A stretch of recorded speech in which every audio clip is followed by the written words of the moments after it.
हूं आशीष त्रिपाठी आपके साथ। दोपहर दमदार देख रहे हैं आप। सतना में टोल पर हंगामा हुआ। नेशनल हाईवे 30 के ओढ़की टोल पर यह बवाल मचा। दरअसल रीवा महापौर और साथियों ने टोल कर्मचारियों को पीटा। टोल कर्मचारियों पर अभद्रता, गाली गलौज करने का भी आरोप लगाया है। दरअसल मारपीट का वीडियो भी वायरल हो रहा है। पूरे मामले की अब तक कोई रिपोर्ट भी दर्ज नहीं कराई गई। तस्वीर हम आपको दिखा रहे हैं, आप देख सकते हैं कि और ये जो गाड़ी आप देख रहे हैं टोल के सीसीटीवी कैमरा में, ये गाड़ी दरअसल महापौर लिखी हुई गाड़ी है। और इस पूरे मामले में अब तक जो कार्रवाई की गई है वो कुछ भी नहीं की गई है, क्योंकि अभी तक कोई रिपोर्ट ही दर्ज नहीं हुई इस मामले में। और जानकारी जो मिल रही है वो टोल कर्मचारियों के साथ मारपीट का, महापौर के साथ बवाल होने का ये घटनाक्रम है। और इस पूरे मामले पर जानकारी देने के लिए शिवेंद्र हमारे सहयोगी जुड़ गए हमारे साथ। शिवेंद्र, क्या हुआ था वहां पर और क्या पुलिस में इसकी कोई रिपोर्ट हुई अब तक? देखिए, मैं आपको बता दूं कि रीवा महापौर हैं कांग्रेस के अजय मिश्रा। ये एक निजी कार्यक्रम में रीवा से मैहर जा रहे थे और पाटन से 5 किलोमीटर पहले उड़की में जो नेशनल हाईवे 30 का टोल प्लाजा है उस पर इनकी गाड़ी को रोका गया था।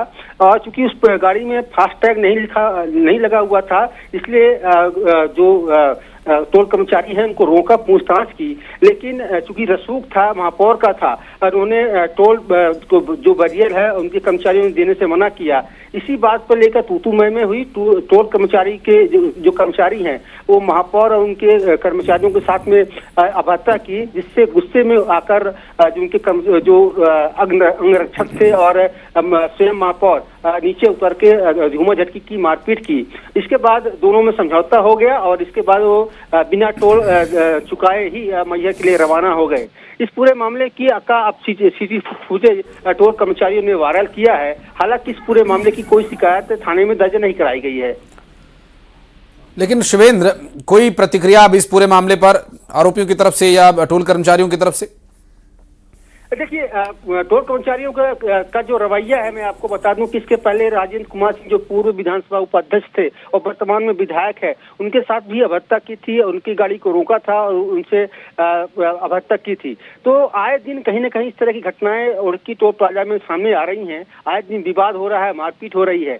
और लेकिन चूंकि जो गाड़ी चालक होते हैं, जो गाड़ी मालिक होते हैं, वो सफर में होते हैं, तो बिल्कुल अपना सर बनाए रखिए शिवेंद्र। आगे इस पर अगर कोई पुलिसिया कार्रवाई होती है तो डिटेल्स लेंगे आपसे। बहुत शुक्रिया फिलहाल आपका इस पूरे मामले पर जानकारी देने के लिए।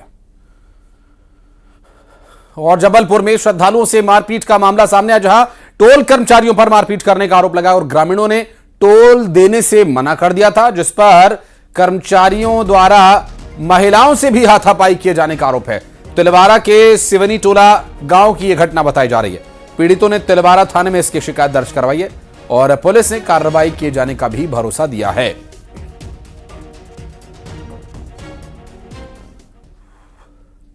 अपने गांव बुढ़वानी से नर्मदा जी नहाने आया था, नर्मदा जयंती के उपलक्ष्य पर, और अपने गांव वालों को लेकर। मैं यहां से नर्मदा जी ग्वारी घाट से नहाते हुए तिलवारा से चरगुआ के रास्ते से जा रहा था। चरगुआ रास्ते पे जो सिवनी टोला पे जो अवैध टोल नाका बनाया गया है, उसमें वसूली की जा रही है, गुंडा टैक्स। मैंने जब वो टैक्स नहीं दिया तो मेरे साथ में बैठी महिलाओं को और मुझे सब मारा पीटा गया और मेरी चेन छीन कर भाग गए हैं। पवन पटेल हमारे सहयोगी जुड़ गए। पवन, आरोप है कि अवैध तरीके से यहाँ पर टोल वसूला जा रहा है। बिल्कुल, ये जानकारी जो है देर रात की सामने आई है कि अस्थायी रूप से टेम्परेरी टोल नाका बनाकर के चरगवा रोड पर और वहां पर वसूली की जा रही थी। जो कमर्शियल व्हीकल है, लोडिंग व्हीकल है या सवारी वाली गाड़ियां हैं, उनसे वसूली की जा रही थी। और ये घटना अगर नहीं होती, मारपीट नहीं होती, तो शायद ये पता भी नहीं चलता। लेकिन बड़ी बात ये है कि तिलवारा थाने से चंद कदमों की दूरी पर, कुछ ही डिस्टेंस पर ये पूरा घटनाक्रम हुआ है। और कल चूंकि नर्मदा जयंती थी तो पुलिस की भी चाक चौबंद व्यवस्था थी, चारों तरफ पुलिस तैनात थी। उसके बावजूद टोल कर्मी मारपीट करके और फरार हो जाते हैं, जिसके बाद देर रात जब पीड़ित पक्ष थाने पहुंचता है तो उनका मुलाहजा करवा के आश्वासन देकर उन्हें रवाना कर दिया जाता है। लेकिन कार्रवाई क्या होगी, एफआईआर लिखी गई कि नहीं, ये जानकारी उन्हें नहीं दी जाती और ना ही पुलिस अधिकारी इस मामले में कुछ बताने को तैयार है। यानी कहीं ना कहीं समझा जा सकता है कि ये रसूखदारों से जुड़े हुए लोग हैं जिन्होंने इस वारदात को अंजाम दिया है। और अब चूंकि बड़े अधिकारी जो हैं, वरिष्ठ अधिकारी, वो इस मामले में जांच करने और उचित कार्रवाई का आश्वासन दे रहे हैं। लेकिन इस तरह आगे डिटेल्स आपसे लेते रहेंगे। बहुत बहुत शुक्रिया आपका इस पूरे मामले पर जानकारी देने के लिए। और मुरैना में रुपयों से भरा बैग चोरी होने का मामला। व्यापारी की कार से रुपयों से भरा बैग चोरी हुआ। दरअसल बैग में 10 लाख रुपए से अधिक की रकम थी। ग्वालियर से आए व्यापारी की कार से यह रकम चोरी हुई है। दरअसल किचन रेस्टोरेंट के पास ये रुपयों से भरा बैग चोरी हुआ। किचन रेस्टोरेंट जहां पर ये कार खड़ी थी। और आपको बता दें कि बैग चोरी की एक सीसीटीवी वीडियो भी सामने आई है। मामला दर्ज कर पुलिस जांच में जुटी हुई है।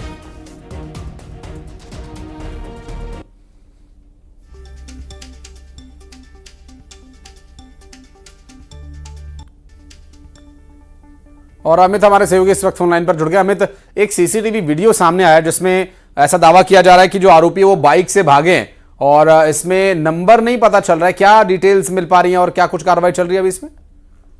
देखिए, बिल्कुल आशीष, ये पूरा घटनाक्रम कोतवाली थाना क्षेत्र के एमएस रोड स्थित किचन रेस्टोरेंट के पास का है, जहां पर ग्वालियर के जो फर्नीचर व्यापारी थे सुरेश अग्रवाल, वो आए थे और पैसों का कलेक्शन करने के लिए आए थे। इस दौरान उन्होंने 3 दुकानों से कलेक्शन कर लिया था।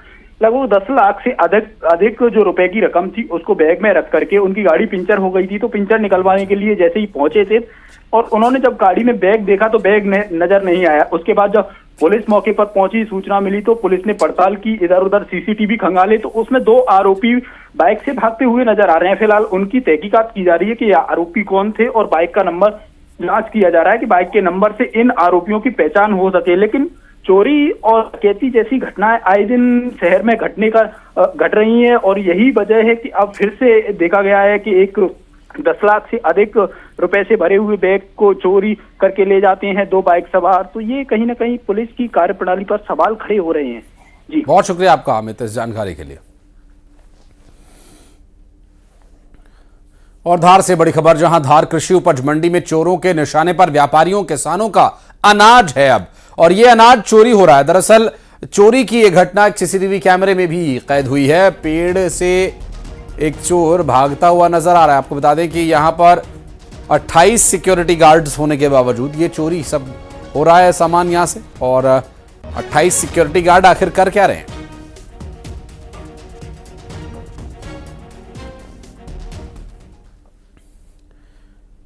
और आगर मालवा में कार जलकर राख हो गई। एसपी ऑफिस में रखी हुई जब्त कार जली और अज्ञात कारणों के चलते कार जलकर राख हो गई। आपको बता दें कि कार की गैस के टैंक में आग लगी थी और दमकल ने आग पर किसी तरह से काबू पाया।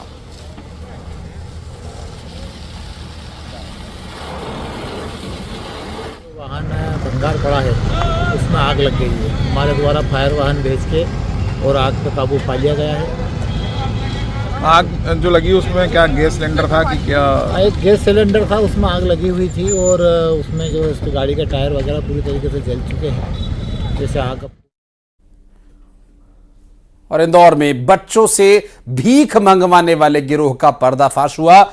नशे की लत लगाकर बच्चों से भीख मंगवाई जा रही थी और पुलिस ने भिक्षुक मुक्त अभियान चलाया है। दरअसल पुलिस ने बंबई बाजार से 4 बच्चों का रेस्क्यू भी किया, 2 आरोपियों को गिरफ्तार किया, अन्य की तलाश की जा रही है।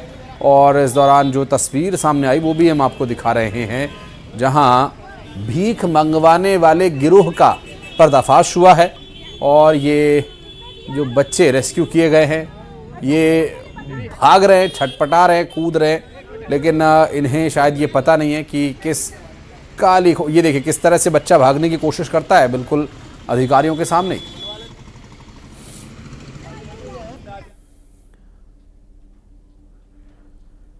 प्रधानमंत्री नरेंद्र मोदी ने विशेष पिछड़ी जनजाति समुदाय को आवास देने का वादा किया था, जिसके लिए पीएम जनमन योजना लेकर आए। और इस योजना के तहत 15 जनवरी को 1,60,000 आवास स्वीकृत किए और हितग्राहियों को राशि भी जारी की गई थी। अब महज 29 दिन के बाद मध्य प्रदेश में पीएम जनमन योजना से बनने वाला पहला आवास बनकर तैयार हो गया है। और यह आवास शिवपुरी जिले में सहरिया आदिवासी परिवार का है। विकासखंड की कलोथरा पंचायत में सर्वप्रथम पीएम जनमन योजना के अंतर्गत भागचंद्र आदिवासी के आवास का निर्माण हुआ है। और आज पूरा परिवार अपने आवास पर पहुंचा और उनकी खुशी का ठिकाना नहीं है। मौके पर शिवपुरी जनपद सीईओ गिरिराज शर्मा मौजूद रहे और इस दौरान परिवार के सदस्यों ने प्रधानमंत्री का धन्यवाद किया।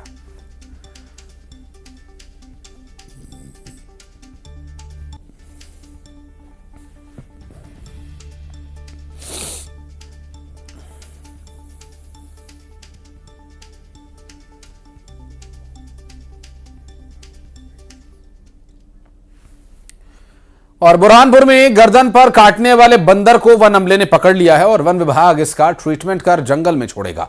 आपको बता दें कि 10 दिन से यह बंदर वन विभाग की टीम को चकमा दे रहा था और बंदर ने नेपा नगर के डाभिया खेड़ा गांव सहित आसपास के गांव में 6 से ज्यादा लोगों पर हमला किया था।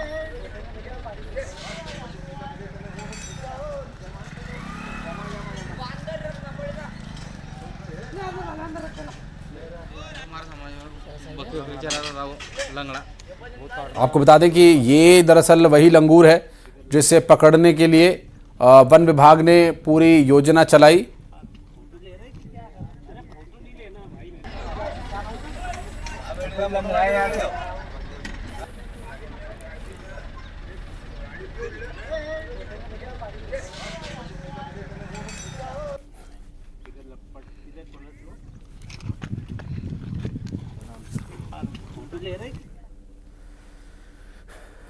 और रायपुर से बड़ी खबर, एक हफ्ते में हिट एंड रन का यह दूसरा मामला और तेज रफ्तार कार ने अधेड़ उम्र के व्यक्ति को रौंद डाला। दरअसल इलाज नहीं होने से अधेड़ उम्र के व्यक्ति की मौत हो गई। और यह बता दें कि मरीन ड्राइव के सामने हादसा हुआ, कार चालक समेत फरार है। 4 दिन पहले भी मरीन ड्राइव पर हिट एंड रन का एक मामला सामने आया था।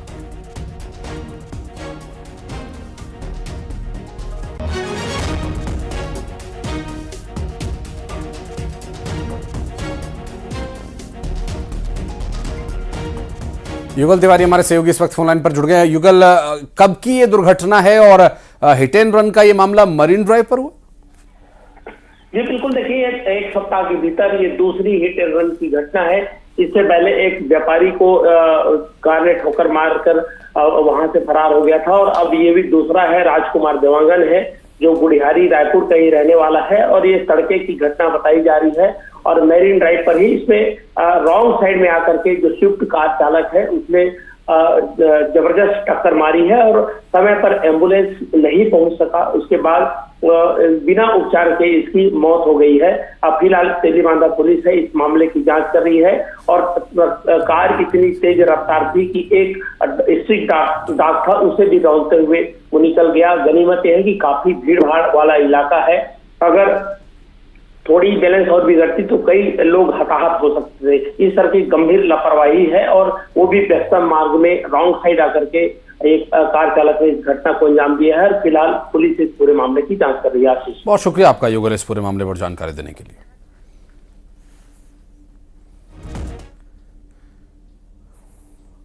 और सूरजपुर से बड़ी खबर आपको बता दें, अपहरण की साजिश रचने वाला 18 साल का एक शख्स गिरफ्तार किया गया।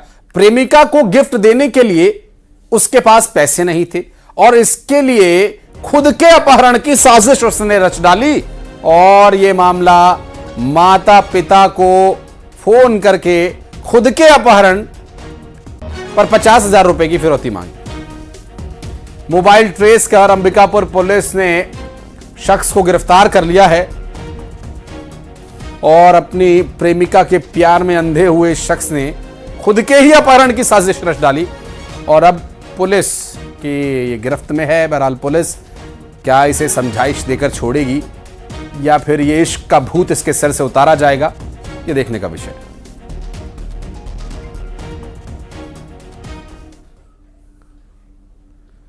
और सीधी में वन विभाग के पिंजरे में एक जंगली भालू कैद हो गया। आपको बता दें कि धनौली गांव में 3 जंगली भालुओं से लोगों में दहशत थी और इन्हें पकड़ने के लिए ये पिंजरा, ये जाल लगाया गया था। फिलहाल 2 जंगली भालुओं की तलाश में विभाग जुटा हुआ है।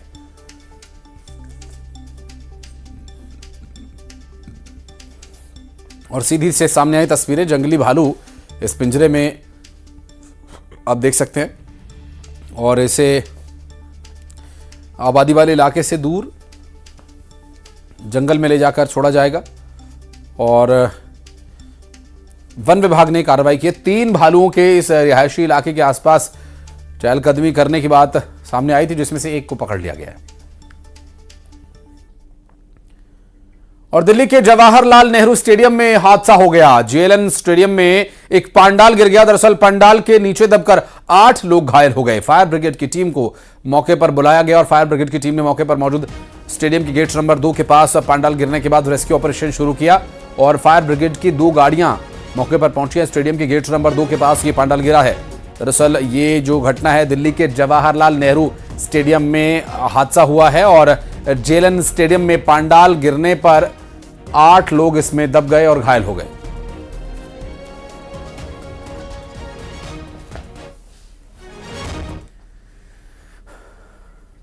और दिल्ली में बीजेपी का राष्ट्रीय अधिवेशन शुरू हो चुका है और इसकी जो औपचारिक शुरुआत है वो दरअसल जेपी नड्डा के भाषण से होनी बताया जा रहा है। प्रधानमंत्री नरेंद्र मोदी, अमित शाह इसमें शामिल होने के लिए पहुंच चुके हैं।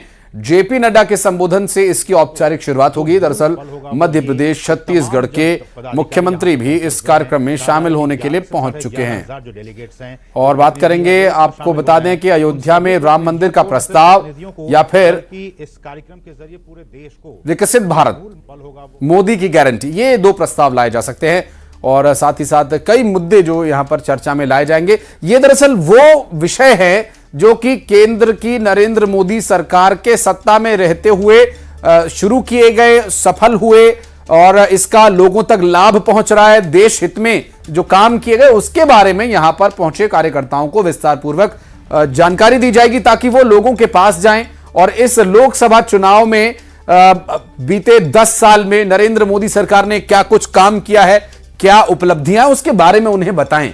जिसमें चाहे मिशन मंगल हो या फिर राम मंदिर का विषय हो, उसके अलावा इसरो ने जो सैटेलाइट्स अब तक लॉन्च किए हैं, बीजेपी शासित राज्यों में कैसे काम हो रहा है, पीएम आवास योजना, उज्ज्वला योजना, महतारी वंदन योजना, लाडली लक्ष्मी, ये सभी जो विषय हैं जो कि बीजेपी सरकार के कार्यकाल में शुरू हुए, चाहे वो राज्यों के हैं या फिर केंद्र के, इन सभी के बारे में लोगों तक सही जानकारी पहुंचे। ये सभी जो तैयारी है वो कार्यकर्ताओं की कराई जाएगी। लोकसभा विस्तारक और लोकसभा प्रभारी भी यहां पहुंचे हैं, सभी राज्यों के प्रदेश अध्यक्ष पहुंचे हैं, मुख्यमंत्री पहुंचे हैं और सभी को इस बैठक में बुलाया गया है। यह दरअसल एक राष्ट्रीय अधिवेशन है और इस अधिवेशन के माध्यम से यहां आगामी लोकसभा चुनाव में कैसे जीत दर्ज करनी है, लोगों तक अपनी बातों को कैसे पहुंचाना है, इसके बारे में डिटेल्स उन्हें दी जाएंगी। 3 बजे भारतीय जनता पार्टी के राष्ट्रीय अध्यक्ष जेपी नड्डा यानी जगत प्रकाश नड्डा का उद्बोधन भाषण होगा और प्रधानमंत्री नरेंद्र मोदी कल के दिन समापन भाषण देंगे और इस कार्यक्रम से जुड़ी पल पल की जानकारी हम आप तक पहुंचा रहे हैं। आज सुबह करीब 10 बजे से बैठकों का दौर शुरू हुआ है जिसमें बड़े नेताओं को जोड़ा गया। बड़े नेताओं की स्ट्रेटजी, आगे की स्थिति क्या रहेगी, इस पर बातचीत हम करते रहेंगे, डिटेल्स आप तक पहुंचाते रहेंगे। फिलहाल बढ़ते हैं आगे। बिलासपुर से अगली बड़ी खबर, सड़क हादसे में बाइक सवार 2 लोगों की मौत हो गई। दरअसल रतनपुर कोरबा नेशनल हाईवे पर यह हादसा हुआ जहां इस हादसे की जांच में फिलहाल पुलिस जुटी हुई है। सड़क हादसे में बाइक सवार 2 लोगों की मौत का यह मामला, हादसा कैसे हुआ बताएंगे आपको। रतनपुर कोरबा नेशनल हाईवे पर यह भीषण हादसा हुआ जिसमें 2 लोगों की जान चली गई। ये बिलासपुर में हुआ दर्दनाक हादसा। नेशनल हाईवे पर हुए इस हादसे में जहां 2 लोगों की जान चली गई। हालांकि पुलिस इस पूरे घटनाक्रम को लेकर इन्वेस्टिगेशन कर रही है, जांच कर रही है। बिलासपुर में हुए इस दर्दनाक हादसे की जानकारी, 2 बाइक सवार लोगों की हादसे में मौत हो गई।